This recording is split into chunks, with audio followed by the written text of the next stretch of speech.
आता खबरो विस्तारान. म्हादय संदर्भात बिरेस्तारान निर्मला सावंतान पत्रकार परिशद घेतिल्ली. कळसा बंडुरा प्रश्न हो सेन्सिटीव मुद्दो आसा. फुडल्या सुनावणेक म्हादयच्या प्रश्नार गोंयाक न्याय मेळटलो असो मुद्दो ह्या पत्रकार परिशदेंत मांडला. आरडेक्स्कोआ खातीर पणजेच्यान गौतम शिरोडकार.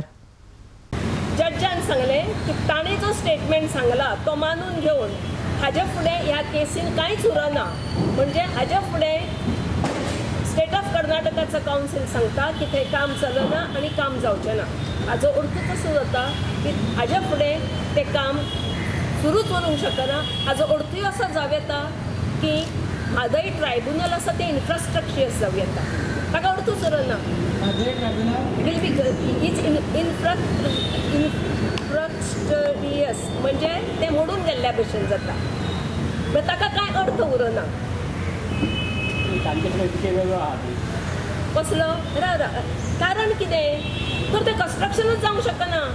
बिकॉज कारण कित्याक जावंक शकना तर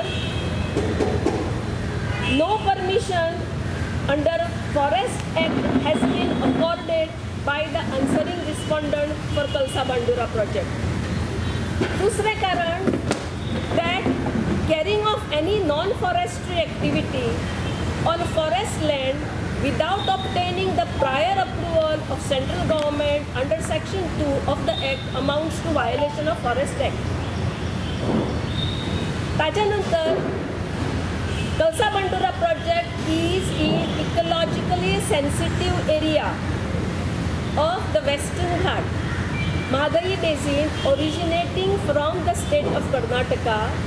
The project also involves submergence of the forest area to the extent म्हणजे इकोलॉजिकल सेन्सिटीव एरियेन कन्स्ट्रक्शन जावंक शकना. म्हणजे म्हादय ट्रायब्युनलाक कितें अर्थ उरता. आतां जे लिगल एक्सपर्टायज आसा ते तुमकां खरें कितें तें सांगतले पण आमच्या कॉमन मनशाच्या नदरेंतल्यान ताका अर्थ उरना. कित्याक अर्थ उरना तर तें मानूंकच शकना कित्याक it is in the ecological sensitive area.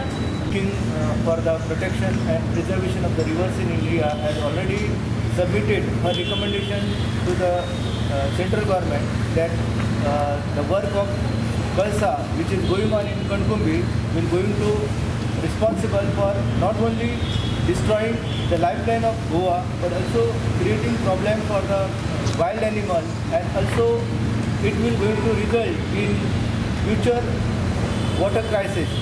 So she has recommended the central government to look into the matter that this is the ecologically sensitive area and required to be protected for the posterity.